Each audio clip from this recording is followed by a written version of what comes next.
Following program is sponsored by Adams Financial Concepts.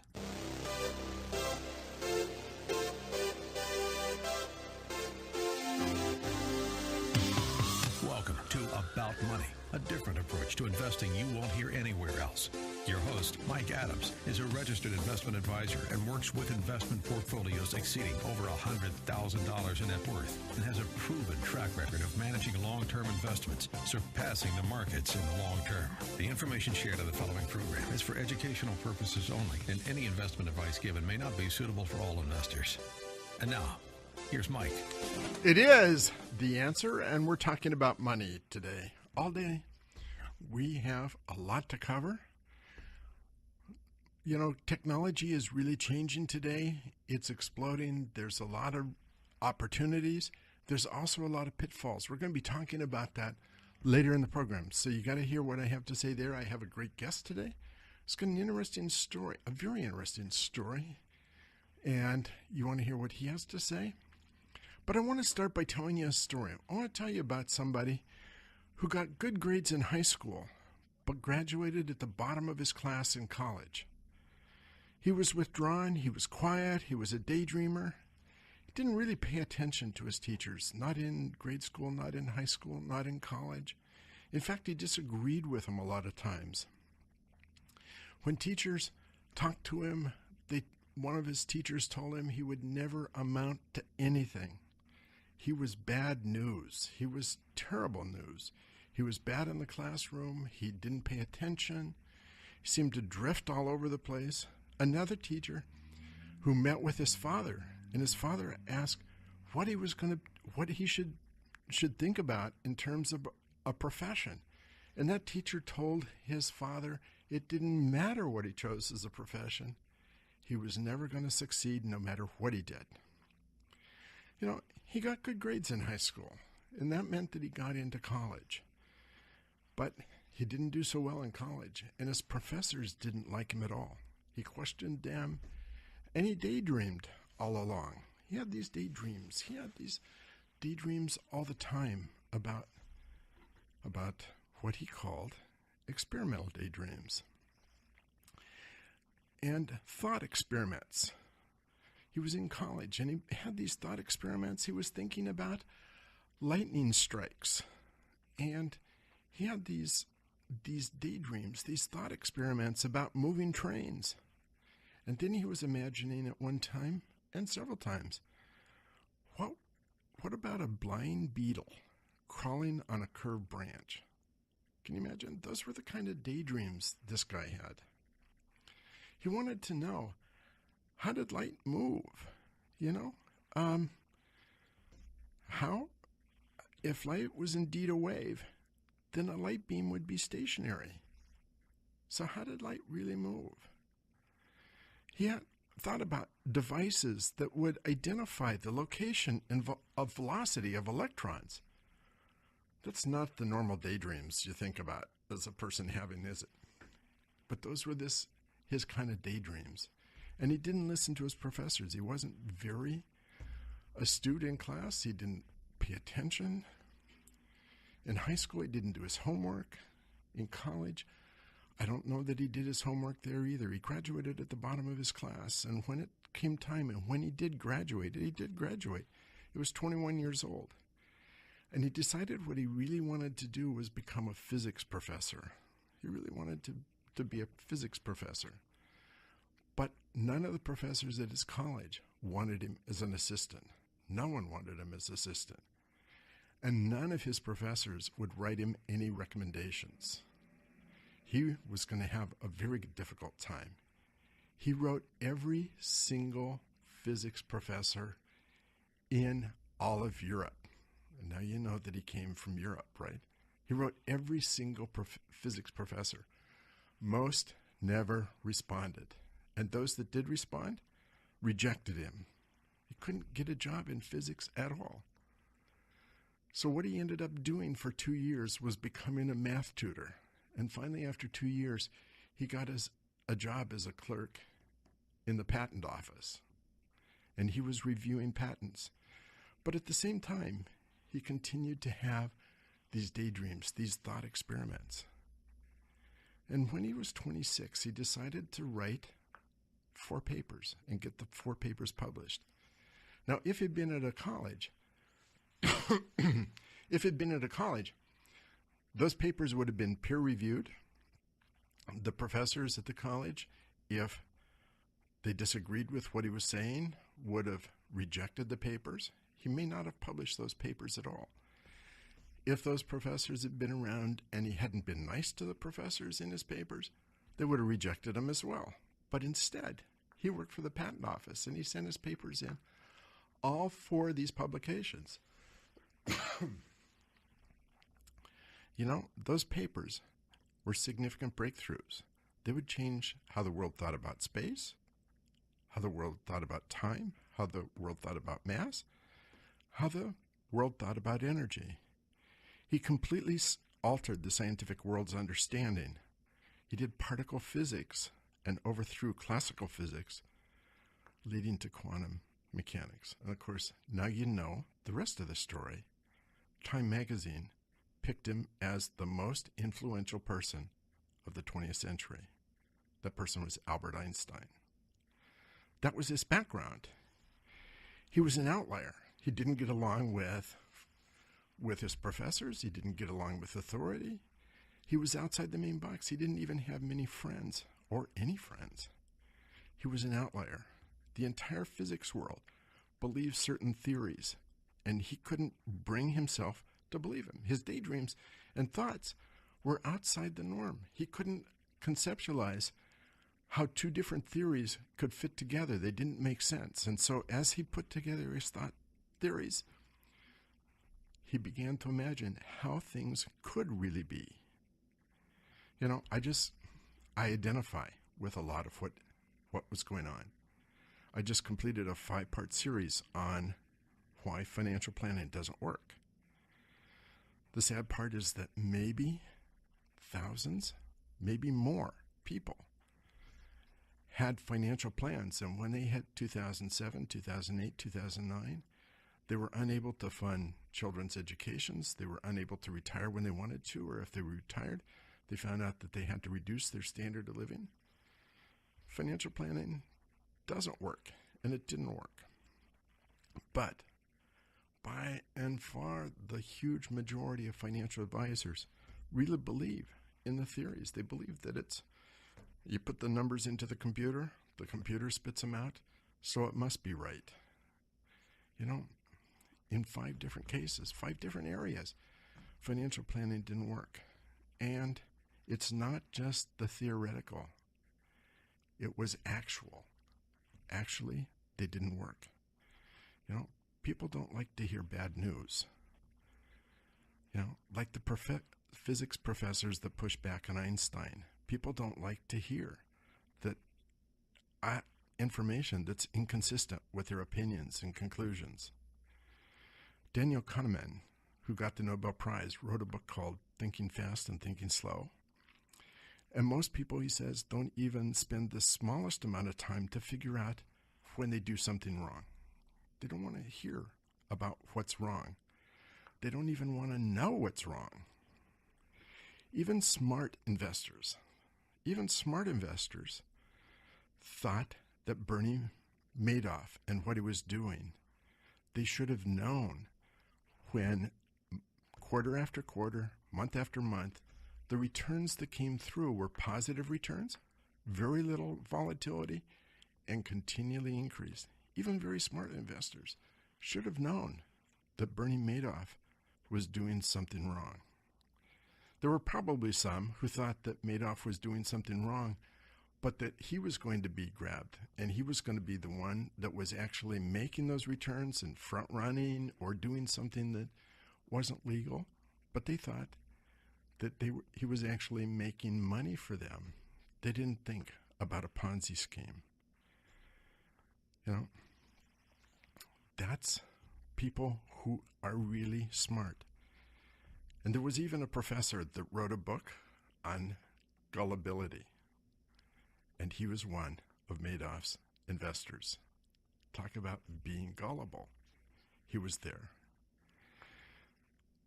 I'm not sure that most people with financial plans really think about what went wrong in 2008, 2009, and why their plans didn't work. But they looked at it. Their plans didn't work. They looked around. They saw the market down. They saw everyone around them.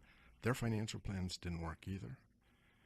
So it must just be the way the market worked. They didn't think about, there's something really wrong here. There's something that doesn't really work.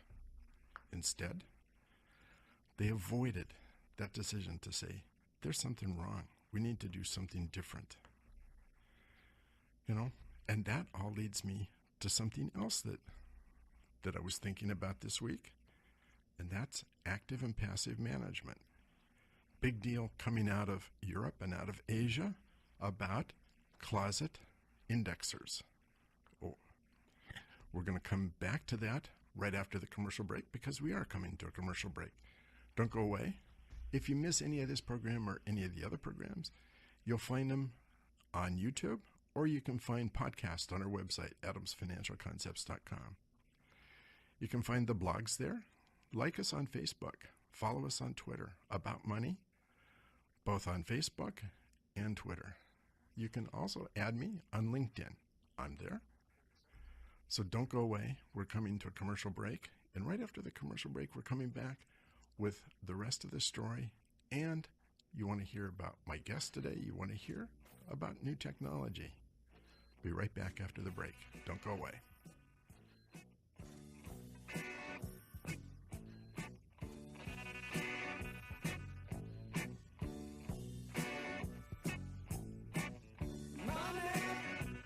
More About Money coming up with Mike Adams on AM 1590, The Answer. For more information, click on adamsfinancialconcepts.com.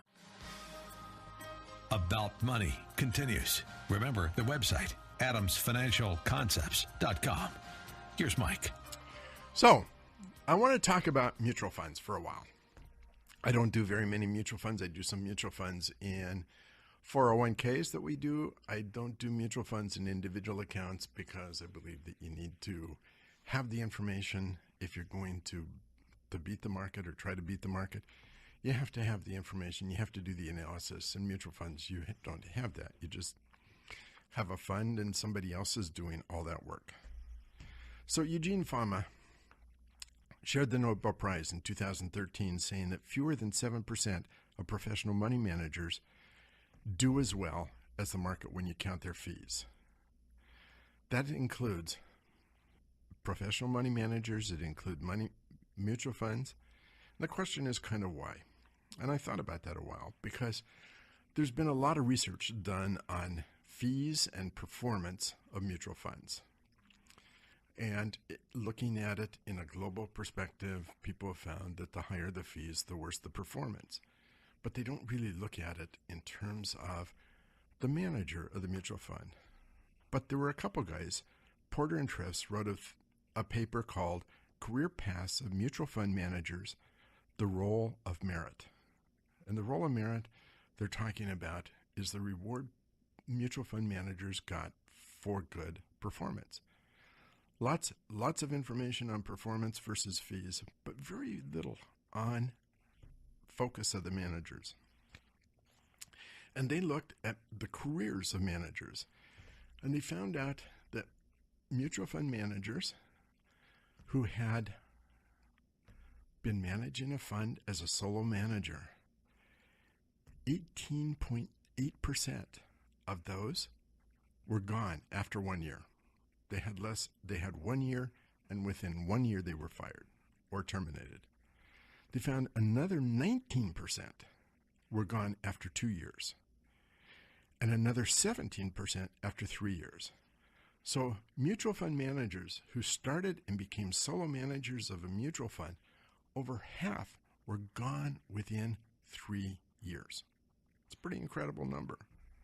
But it doesn't finish there, because in years 4, 5, and 6, another 28% are gone.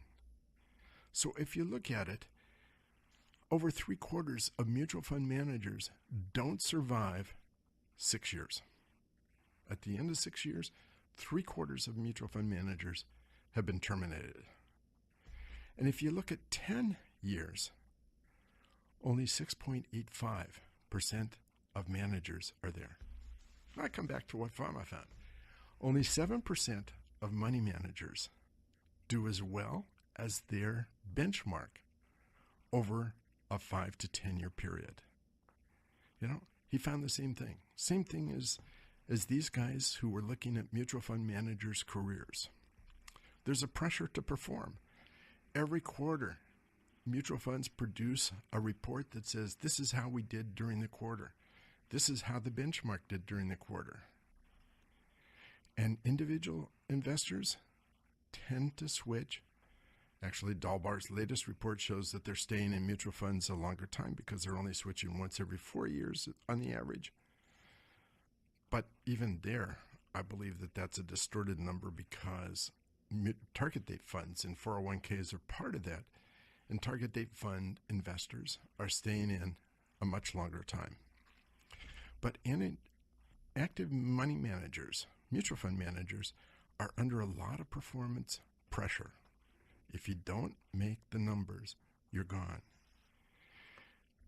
And so what you find is a significant number have become index huggers. They set up their mutual funds, but they tend to buy most of the stocks that are in the index that they're being compared to. They tried to do a little variation so they can actually outperform, but they become index huggers.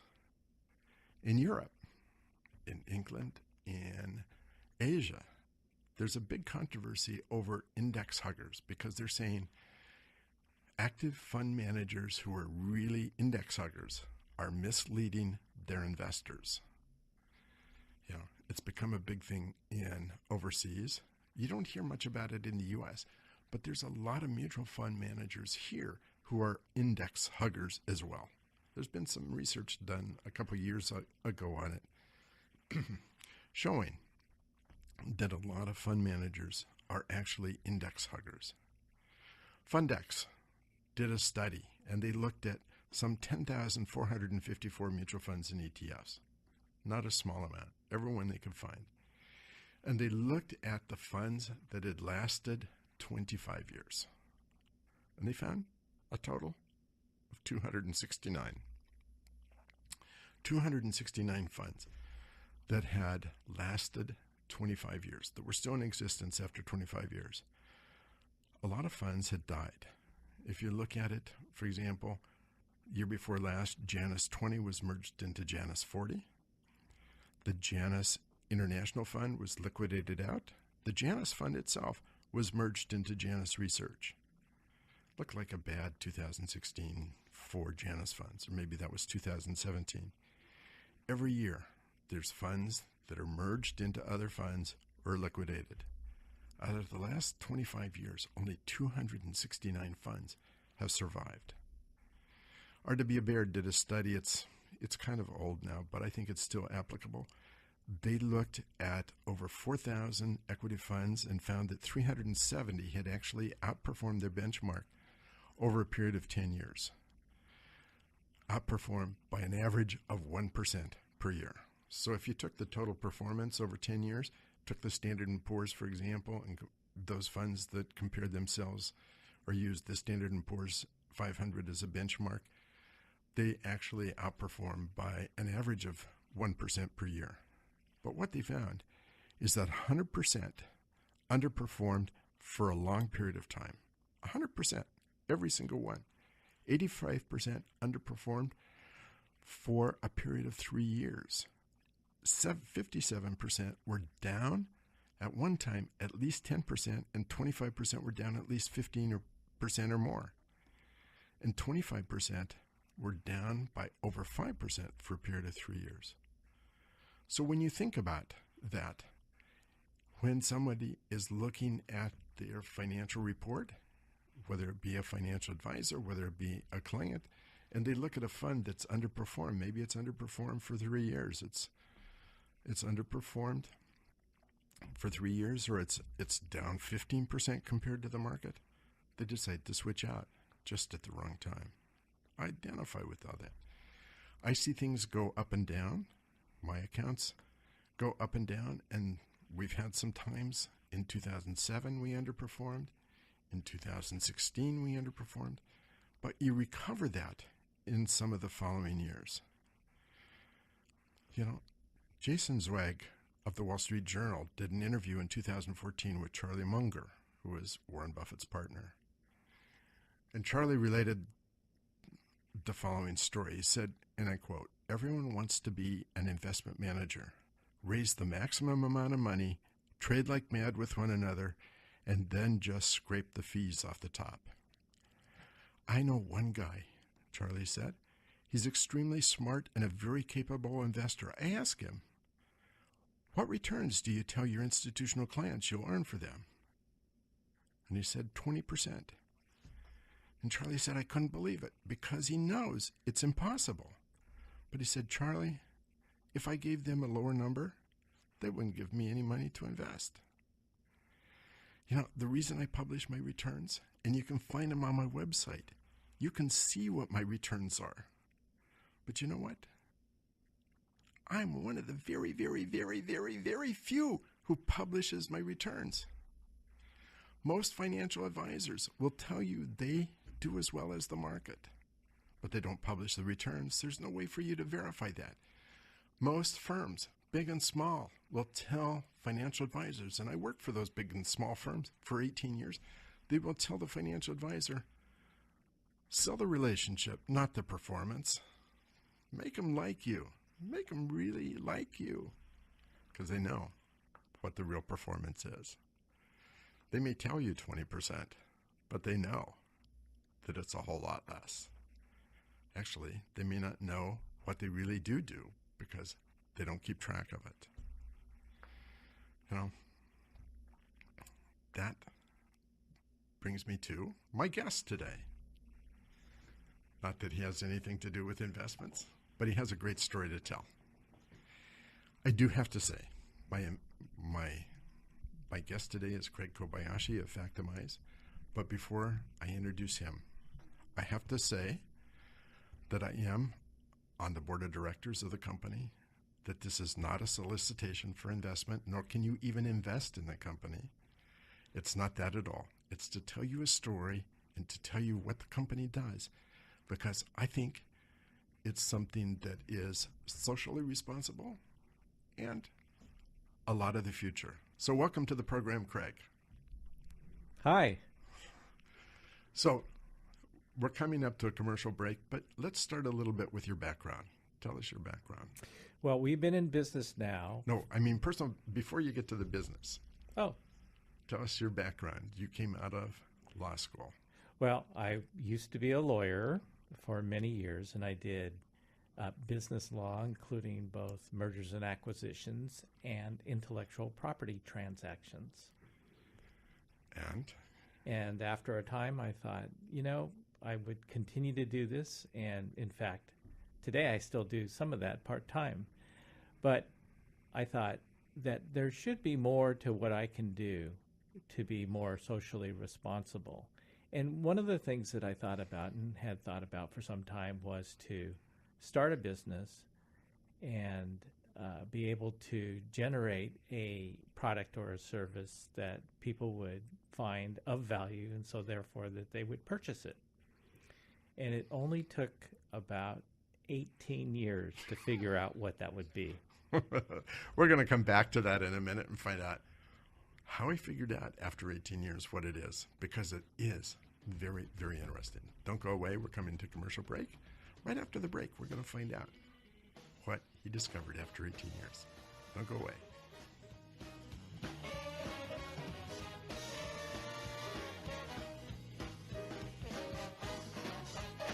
More about money coming up with Mike Adams on AM 1590, The Answer. For more information, click on adamsfinancialconcepts.com. About Money continues. Remember the website, adamsfinancialconcepts.com. Here's Mike. So I'm here with Craig Kobayashi, the CEO and founder of Factimize. So we just had started to talk about what Factimize was. So tell us, what is Factimize? We are an electronic digital diary. It's as simple as that.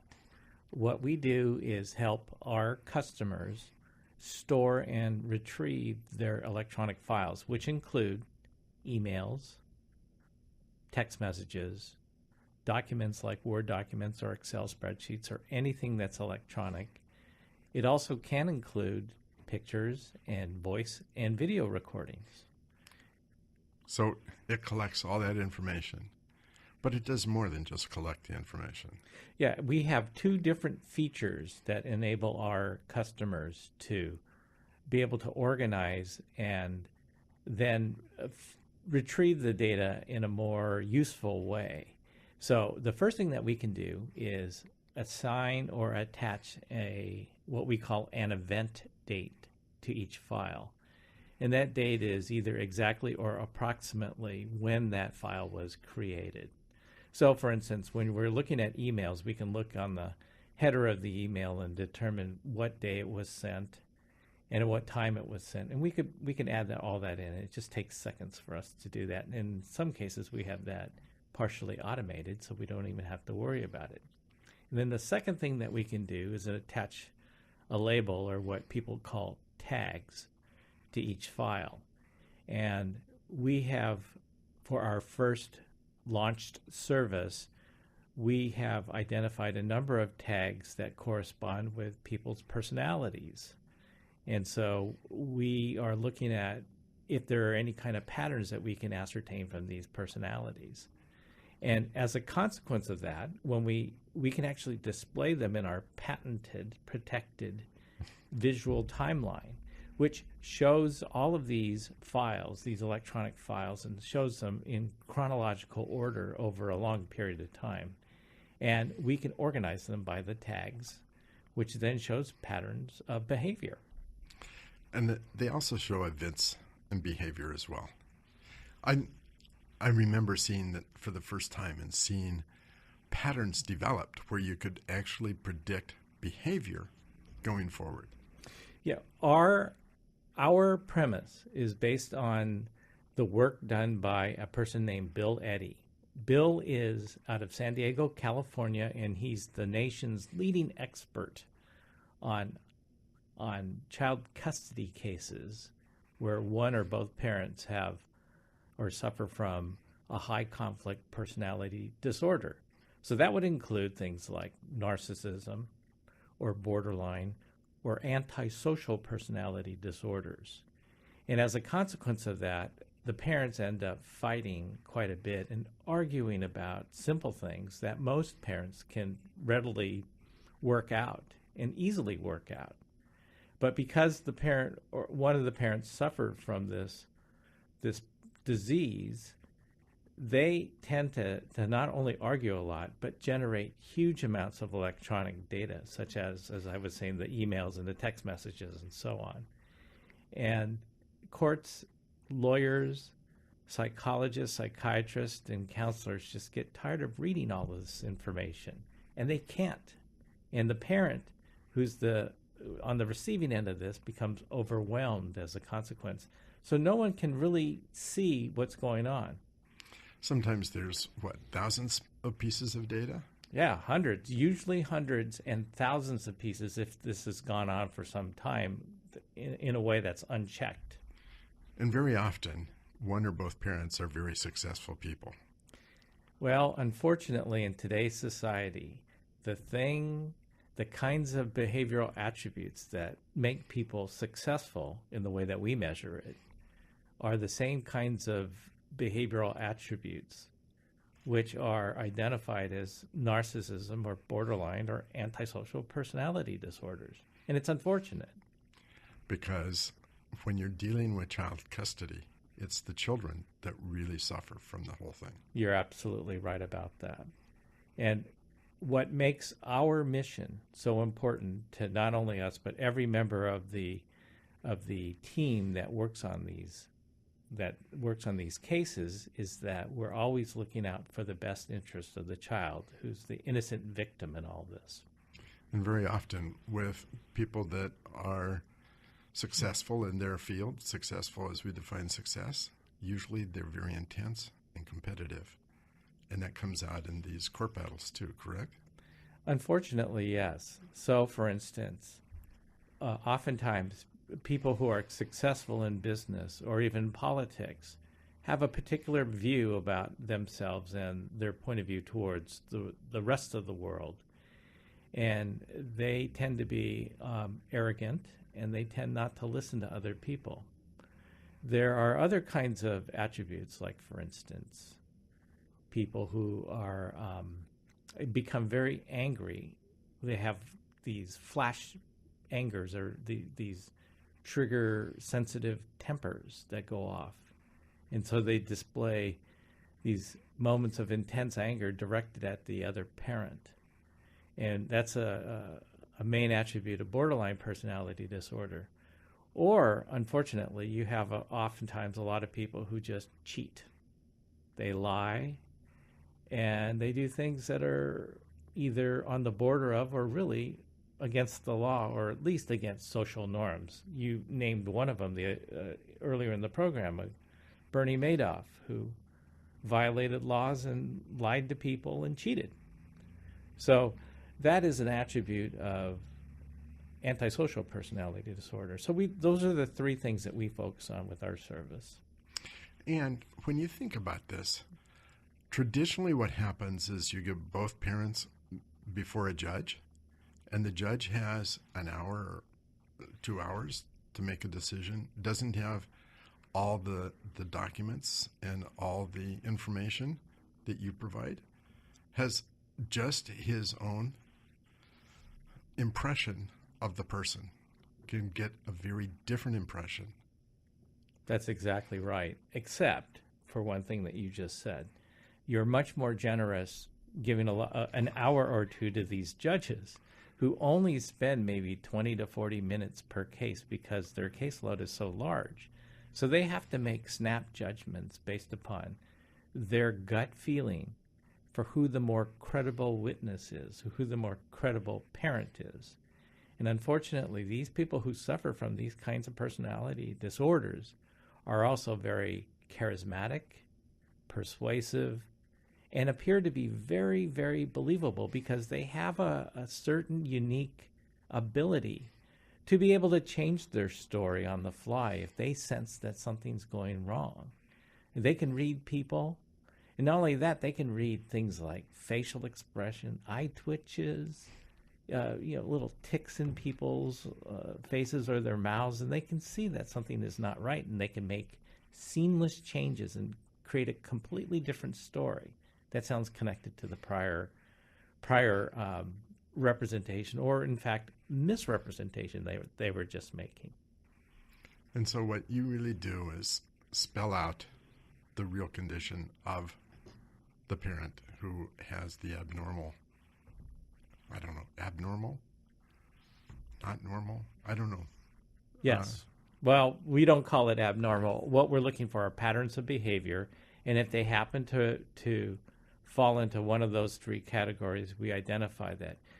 We don't do any kind of diagnostic determination of whether a person actually suffers from this. What we're looking for are patterns of behavior, because once we identify that a person has a high conflict personality disorder, like narcissism, borderline, or antisocial personality disorders, we know that behavior is likely to continue. And as a consequence of that, you can begin to project out what kind of behaviors will continue, what the likely outcome is going to be in a certain situation. People with these things become predictable once a person can identify the pattern of behavior. So I have to ask the question, have you ever had a client who actually turned out to be one of the narcissistic people who hired you thinking that you were going to prove that the other partner was the negative person, and that person actually turned out to be the narcissist?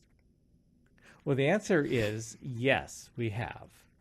And in this particular case, the customer was in a different region of the country. We get our customers from all over the United States. They're both fathers and mothers. This one happened to be a doctor. And the doctor hired us because he was very hurt that his wife had left him for another man. and they had 3 kids, and he was raised in a very strict Christian upbringing in a household, and he tried to replicate that Christian strict household with his household, and it didn't work out with the wife. So after 20 years, she gave up and left. So he hired us, and we looked at that. We could see a couple of things, but unfortunately, everything had to do with the way that he looked at it. And you had to tell him that he was the problem. Yes. And one of the benefits that we had when we told him that was that I think he took that information to heart and started looking at ways in which he can begin to seek therapy to deal with that situation. It's a great thing. And it's the real beneficiaries of that are the children. Yes, because we want to make sure that the children can maintain a relationship with both parents, not just with one. We're coming to commercial break. Thanks, Craig. Really, really important thing that you're doing. Thanks very much. And I'm happy to be involved. We're going to come back and talk about some of the technology things after the break. Don't go away.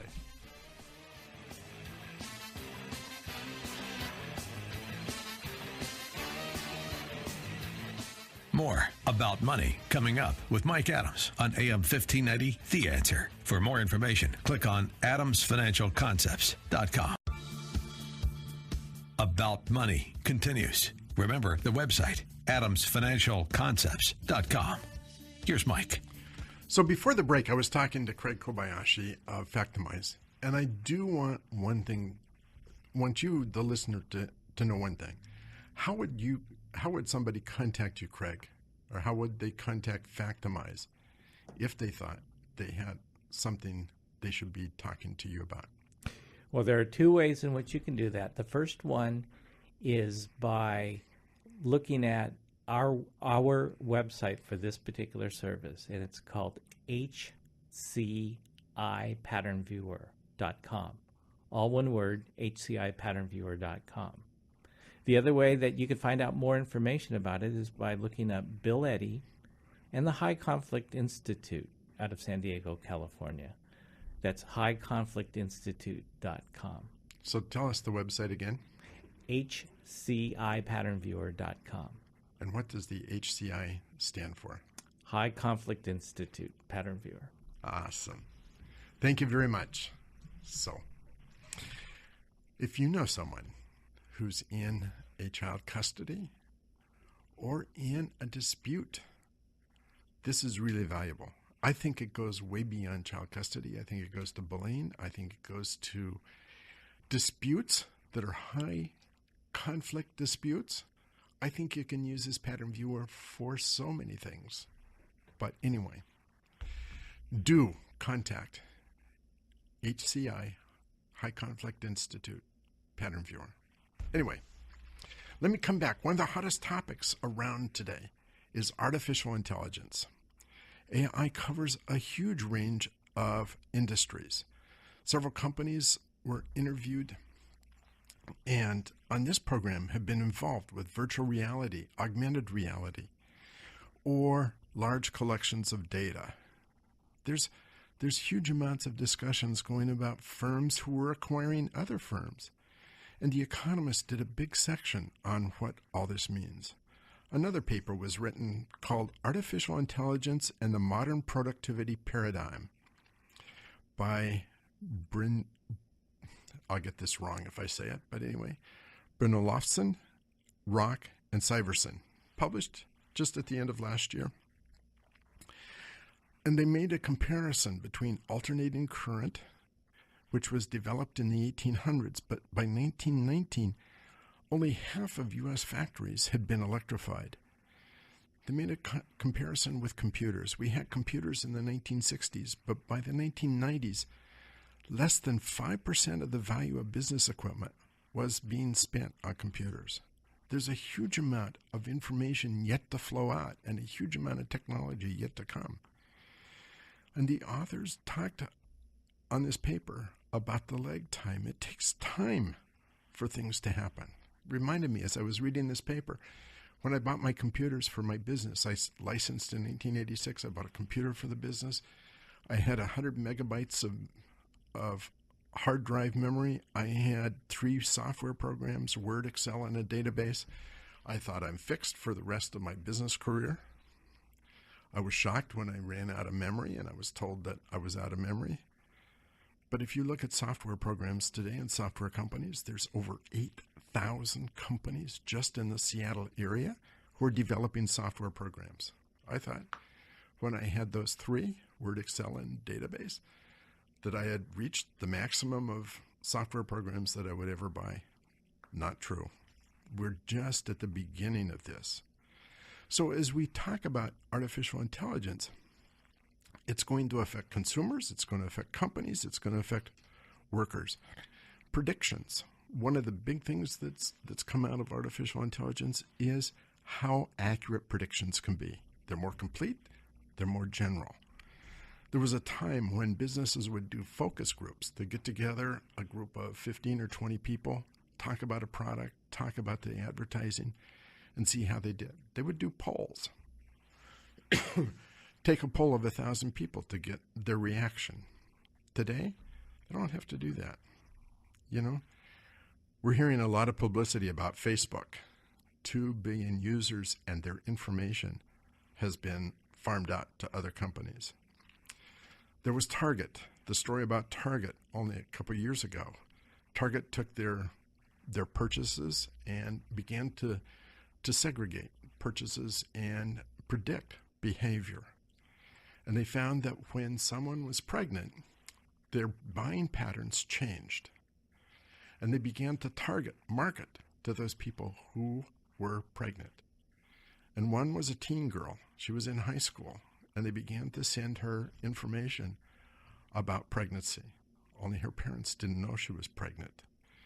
Her father called the store and complained, and then later called and apologized because they didn't know their daughter was pregnant. Target knew before they did. That's the kind of information that's being collected. You know, if you look at Amazon, huge company now in Seattle, you buy a book, they make recommendations based on what you're buying. You buy products, they make recommendations. They know your buying patterns, and they're able to leverage off those buying patterns. But it's not just in the retail space. If you plot Uber versus taxi, Uber revenues versus taxi revenues, you'll see on Uber, the line is going up, taxis are going down. And maybe you should maybe the right curve is to look at Lyft and Uber versus taxis. You know, what's surprising is the taxi companies didn't really pick up on it. They should have sold their taxis to their drivers, developed the software. They could have even outcompeted the Ubers and the Lyfts. Instead, you find the taxi companies going to city council meetings like in Seattle and asking that there be a minimum fare. You know, that's because they can't compete on a regular basis. We're seeing that happen. Airbnb. If you look at what some of the abilities of having high computing power, Federal Express, every single day planning their routes. UPS has to plan the routes and their deliveries. The fact is, for Federal Express deliveries, there are 15 septrillion possibilities. That's 15 trillion possibilities on where those trucks can go and how the deliveries can be made. That's huge. You know, I can almost do that with a paper and pencil, but not quite. You know, UPS claims it saves them $50 million a year with their computing power. McKinsey & Company says factories will save $1.3 trillion using automation. And that's just in the supply chain. $1.4 million in marketing and sales. We're seeing driverless cars. We're seeing virtual reality. But I come back to something that I said before, is that there are a number of times when you get a great story with little facts, and it looks like a great investment, and it turns out to be something that really tanks. We saw that on a company called Theranos. They claimed that they had a new technology where with 1/100th or 1/1000th the amount of blood, they could produce a blood test that cost 1/10 of what it cost in a hospital. They raised $700 million from private investors, valued the company at $9 billion, and it turned out the claims were false. All that was lost. We're going to see more of those. There's going to be tremendous investment opportunities. There are also tremendous risk going with this. It's right to consider this. It's the future. And Foster of Yale has said that the companies in 1920 had a life of 70 years. Now leading companies, have a life of 15 years. Anyway, more next week. Have a very great weekend. And a week, I'll be back to talk about money next Saturday.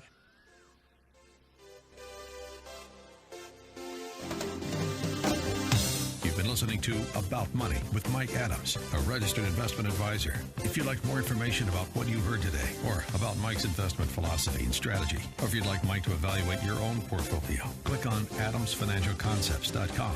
That's adamsfinancialconcepts.com. The information shared in the preceding program was for educational purposes only, and any investment advice given may not be suitable for all investors. Join us again next Saturday at noon for more About Money with Mike Adams here on AM 1590.